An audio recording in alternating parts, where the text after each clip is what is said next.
नमस्कार। देश काल में आपका स्वागत है। मैं हूं मुकेश कुमार।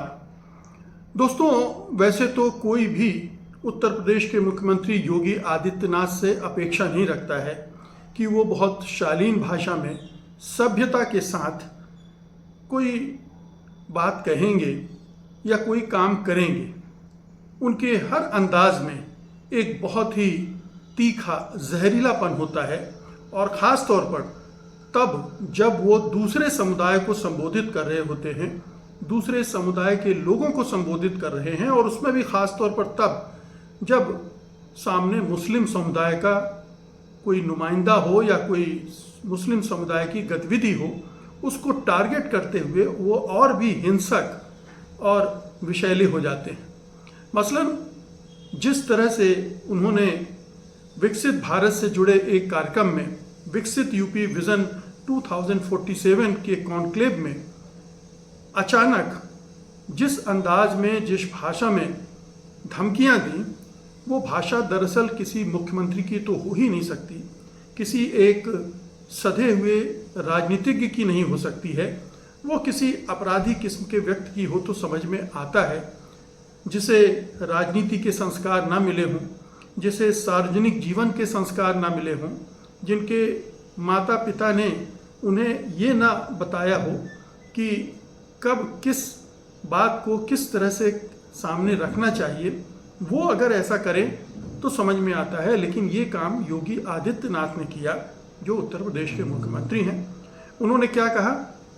उन्होंने कहा कि कल एक मौलाना भूल गया कि राज्य में शासन किसका है। वो धमकी दे रहा था कि शहर जाम कर देंगे। हमने कहा ना तो जाम होगा, ना कर्फ्यू लगेगा, बल्कि ऐसा सबक सिखाएंगे कि आने वाली पीढ़ियां याद रखेंगी। 2017 से पहले यही होता था, लेकिन अब हमने बैरियर लगा दिया है। चुन चुन कर ऐसे लोगों को सबक सिखाया जाता है, जिस भाषा में समझना चाहते थे उसी भाषा में समझाया गया है। ये सीधी तौर पर मौलाना जो तौकीर रजा हैं उनको तो धमकी दी गई है, लेकिन उससे ज़्यादा मुस्लिम समुदाय को धमकी दी गई है, जो एक प्रदर्शन करना चाहता था। आपको पता ही है कि आई लव मोहम्मद, इस तरह से एक अभियान मुस्लिम समाज में शुरू हुआ है, जो कानपुर से शुरू हुआ है और धीरे धीरे देश के विभिन्न हिस्सों में भी हो रहा है। और ये बरेली के जो तौकीर रजा साहब हैं, वो भी इसी तरह का एक प्रदर्शन, जुलूस निकालना चाहते थे। इस जुलूस से किसी को कोई आपत्ति क्यों होनी चाहिए? पहला सवाल तो यही उठता है, योगी आदित्यनाथ को क्यों होनी चाहिए?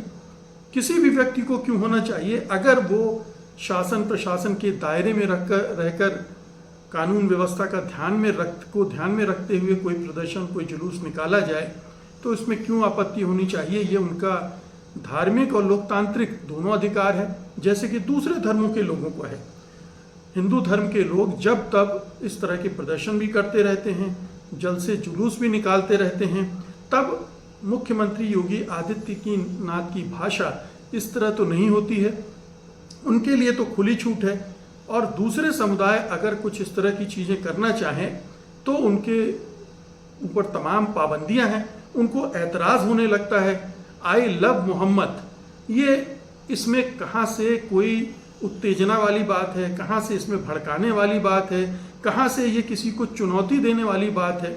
ये अपनी भावनाओं का इजहार का एक तरीका है जो मुस्लिम समुदाय ने निकाला है। वो भी बारह वफात के मौके पर कानपुर में ये एक पोस्टर लगाया गया था, जहाँ से ये सिलसिला शुरू हुआ है।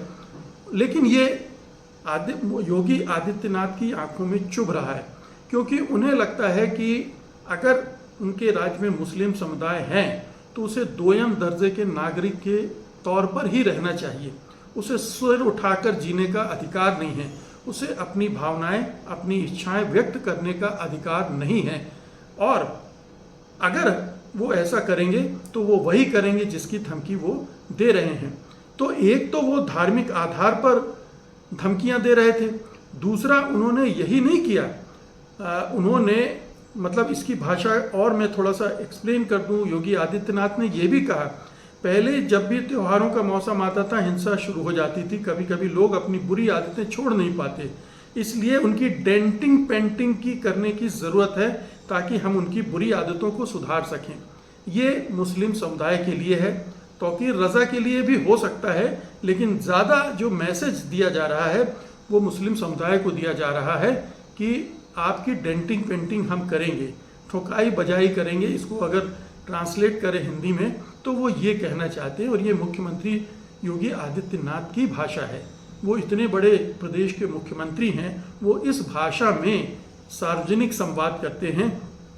ये उन्होंने इस बयान के ज़रिए दिखलाया है। यही नहीं, उन्होंने उसमें और भी जोड़ा, जो जाति के नाम पर भावनाओं को भड़काते हैं, परिवार के नाम पर दोहन करते हैं, उन्हीं के लिए हमने बुलडोज़र बनाया है। अब ये बुलडोज़र भी वो ले आए जिसको सुप्रीम कोर्ट अवैध कह चुका है, असंवैधानिक कह चुका है और उस पर रोक लगा चुका है, उसको भी योगी आदित्यनाथ यहाँ ले आए। तो पूरी भाषा और पूरे जो उनकी इच्छाएं हैं वो सारी अलोकतांत्रिक हैं, गैर कानूनी हैं, अवैध हैं। वो संविधान का सम्मान नहीं करते हैं, कानून का सम्मान नहीं करते हैं। ये सारा इसमें रिफ्लेक्ट करता है। इसके पहले भी उनके बहुत सारे बयान, चाहे वो हाई कोर्ट्स के मुतल्लिक हों, किसी आदेश के मुतल्लिक हों, वो इसी तरह के रहे हैं। और मुस्लिम समुदाय को टारगेट करना उनका एकमात्र जीवन का धैर्य है। ये जो पूरा सोच है योगी आदित्यनाथ को, उसको समझना चाहिए। ये दरअसल सामंती सोच है, जिसमें राजतंत्र में कोई राजा होता है और जिस तरह की मनमानियां करता है वो, और जो वो सोचता है वही कानून हो जाए, कानून के बन जाता है। यही योगी आदित्यनाथ का सोच है। वो पैदाइशी ठाकुर हैं, भले ही वो साधु बन गए हों, लेकिन साधु वाले एक भी गुण उसमें आज तक हमने नहीं देखा है। साधुओं को कैसे होना चाहिए ये हमारे शास्त्रों में, ग्रंथों में लिखा है। उनको संयम, धैर्य से भरा हुआ होना चाहिए, शालीन होना चाहिए, उनमें सहिष्णुता होनी चाहिए, उनमें दूसरे लोगों के प्रति विनम्रता होनी चाहिए। लेकिन योगी आदित्यनाथ में ऐसा एक भी गुण नहीं है। इसलिए हो सकता है कि वो गोरखनाथ पीठ के सर्वे सर्वा हों, लेकिन जो साधु का जो चरित्र है वो उनमें कहीं नहीं है। और वो जब से वो मुख्यमंत्री बने, बल्कि उसके पहले की जो उनकी राजनीति रही है उसमें भी वो इसका इजहार करते रहे हैं, और वो कोई दबी छुपी बात नहीं रह गई है। अब देखिए कि इसके बाद न वो यही नहीं रुके, जो मैंने आपसे कहा कि जाति के नाम पर भावनाओं को, तो उन्होंने इसे एक पॉलिटिकल शक्ल भी दी कि वो अब समाजवादी पार्टी पर हमला कर रहे हैं। उनके बारे में उनकी राय ये है कि वो जातिवादी भावनाएं भड़काते हैं, जबकि बीजेपी भी वही करती है। बीजेपी की राजनीति भी जाति और धर्म से जुड़ी हुई है। वो भी जातियों को आकर्षित करती है, फुसलाती है, जाति के नाम पर आयोजन करती है, जाति के नाम पर गठबंधन करती है, जातियों को जोड़ती है। ये तमाम चीज़ें वो करती है। लेकिन उसको योगी आदित्यनाथ को परेशानी ये है कि जो दूसरी पार्टियां करते हैं उससे उनकी राजनीति कमज़ोर होती है। तो वो दूसरी पार्टियां जो करती हैं उसको जातिवाद कहते हैं, और जो वो खुद करते हैं, उनकी पार्टी करती है, वो उसे हिंदू एकता का नाम देते हैं, सामाजिक समरसता का नाम देते हैं। तो काम वही है, लेवल बदल देते हैं वो, और उद्देश्य भी उनका वही है कि किसी तरह से सत्ता हासिल की जाए। तो मैं ये कह रहा था कि ये राजतंत्र में जो होता है उसी तरह का दरअसल पूरे संघ परिवार के नेताओं की परवरिश इसी अंदाज में होती है। वो राजतंत्र को ही सर्वे सर्वा मानते हैं, राजतंत्र ही स्थापित करना चाहते हैं, क्योंकि उनके दिमाग में भी राम राज्य, बराबरी वाला राम राज्य, गांधी वाला राम राज्य नहीं है। उनके में भी वो वर्ण व्यवस्था जिसमें नीचे तक बिल्कुल बैठी हुई हो और पूरी उस आधार पर जो राजकाज चले, उस तरह की सोच वाला संघ परिवार है। और योगी आदित्यनाथ भी उसी तरह से सोचते हैं। वो अपने को अपर कास्ट का मानते हैं, और जो लोअर कास्ट हैं उनके प्रति उनकी वही घृणा रहती है जो अखिलेश यादव के प्रति है। जब उन्होंने अखिलेश यादव के हटने पर मुख्यमंत्री निवास में प्रवेश किया था तो उसे गंगा जल से धुलवाया था। क्यों धुलवाया था? क्योंकि वो अखिलेश यादव को निचली जाति का मानते हैं और अपने को ऊंची जाति का मानते हैं। तो ये तमाम तरह के भेदभाव, नफरत, हिंसा उनके दिमाग में पहले से भरी हुई है, जो सत्ता में आने के बाद निकलती रहती है। ये एक बहुत खतरनाक प्रवृत्ति है। हमारे संविधान निर्माताओं ने कभी नहीं सोचा होगा कि कभी इस देश में इस तरह के मुख्यमंत्री भी बनेंगे जो संविधान की भावना और संविधान के प्रावधानों को खुलेआम धज्जियां उड़ाएंगे और उनका बाल भी बांका नहीं होगा।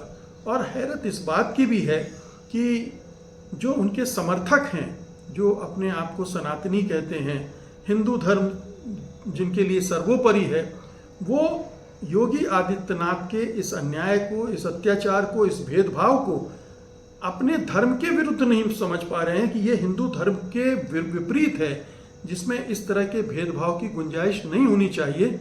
वो इसका समर्थन करते हैं, योगी आदित्यनाथ का समर्थन करते हैं। और सबसे बड़ी बात तो ये है कि योगी आदित्यनाथ को मोदी के बाद भारत के प्रधानमंत्री बनाए जाने की चर्चाएं चलती हैं। उनको सबसे बड़ा दावेदार बताया जाता है, उनको उनका उत्तराधिकारी के रूप में पेश किया जाता है।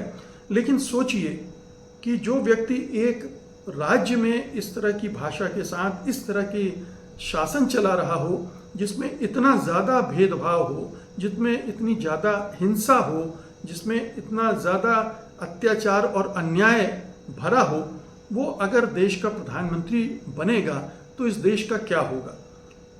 हैरत की बात ये भी है कि संघ परिवार को इतनी भी समझ नहीं है कि ऐसे व्यक्ति को इस रूप में प्रोजेक्ट करना भी बीजेपी और संघ दोनों के लिए नुकसानदेह है, क्योंकि ऐसे व्यक्ति उस पार्टी और उस संघ की छवि को भी नष्ट भ्रष्ट करते हैं।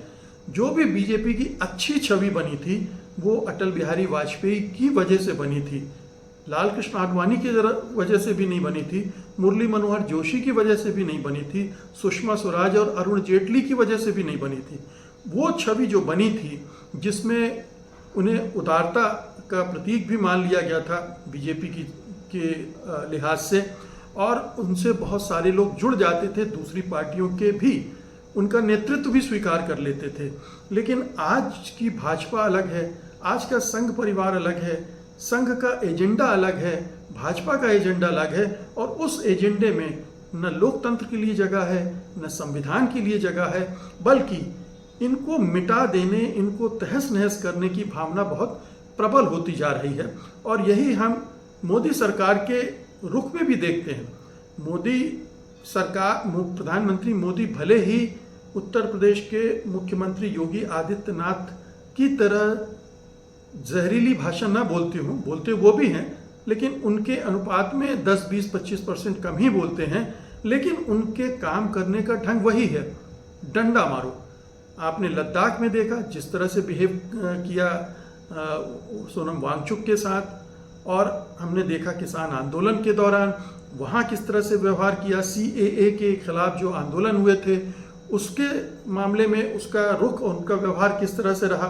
तो ये एक पूरा, अब कोई संदेह वाली बात नहीं रह जानी चाहिए कि संघ का सोच क्या है, उसके मन में किस तरह की शासन व्यवस्था है, उसके मन में संविधान और लोकतंत्र के प्रति कितनी आस्था है।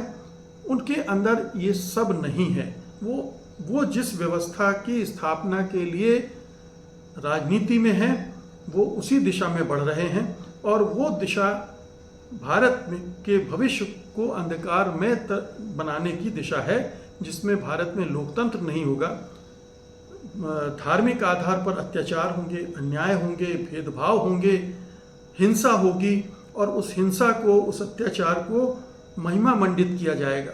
मॉब लिंचिंग करने वालों को महिमा मंडित किया जाएगा, अल्पसंख्यकों के खिलाफ हिंसा करने वालों को महिमा मंडित किया जाएगा, उनका बहिष्कार करना, उनको अपमान करना, इसका काम होगा। अब देखिए कि आई लव मोहम्मद वाली बात पर मैं फिर से आता हूँ लौटकर। आई लव मोहम्मद एक सामान्य सा एक अभिव्यक्ति है जो मुस्लिम समाज करना चाहती है। उसमें कहीं भी उत्तेजना नहीं है, उसमें कहीं भड़काऊपन नहीं है। लेकिन इसके विपरीत आप देखिए कि बीजेपी के संघ परिवार के लोग कहीं भी किसी को भी पकड़कर जबरन जय श्री राम का नारा लगाने के लिए कहते हैं। कार से उतारकर, गाड़ियों से उतारकर, सड़क चलते किसी को भी पकड़कर, और ख़ास तौर पर मुस्लिम समुदाय के लोगों को मजबूर किया जाता है कि आप जय श्री राम बोलिए। और इस तरह की सैकड़ों घटनाएं हमारे सामने हो चुकी हैं। एक तरफ एक समुदाय है जो इस हद तक जाकर ये हरकतें कर रहा है, दूसरा समुदाय है जो केवल एक बैनर, एक पोस्टर के जरिए ये कह रहा है कि आई लव मोहम्मद। इसमें कितना बड़ा अंतर है, कितना बड़ा विरोधाभास है। लेकिन योगी आदित्यनाथ और उनकी सरकार इस प्रदर्शन के प्रति इतनी हिंसक, इतनी क्रूर हो रही है और उन लोगों के प्रति इतनी नरम, इतनी उदार रहती है। ऐसा क्यों है? साफ बात है, क्योंकि ये पॉलिटिक्स ही वो 80-20 की करते हैं। वो जो 80% हैं उनको तुष्ट कर रहे हैं। हिंदू तुष्टीकरण की उनकी राजनीति है और उसमें मुस्लिमों को निशाना बनाते हैं, मुस्लिमों को के ऊपर हमले करवाते हैं और उसके ज़रिए अपनी राजनीति को मजबूत करते हैं। तो जो वो कर रहे हैं या जो कुछ उन्होंने बोला है उसका मतलब केवल इतना है कि ये उनका राजनीतिक स्टेटमेंट है, जो उनकी घृणा अंदर से और उनकी जो हिंसा है उससे मिलजुल कर निकला है और उनके निशाने पर 2027 का चुनाव है। इस तरह की चीज़ें वो बार बार करेंगे, बार बार उन लोगों को ये बताएंगे कि देखिए हम मुसलमानों की चूड़ियाँ टाइट कर रहे हैं, इसलिए हमको बनाए रखो। वो उन लोगों को एड्रेस कर रहे हैं जो मुसलमानों से घृणा करते हैं, जिन्हें लगता है कि मुसलमानों को दबा कर रखना चाहिए, जो नहीं मानते कि मुसलमान इस देश के बराबर के नागरिक हैं, उन्हें दोयम दर्जे पर बना के रखना चाहते हैं। ये उनको एड्रेस कर रहे हैं योगी आदित्यनाथ और उस के ज़रिए अपनी राजनीति को मजबूत करना चाहते हैं।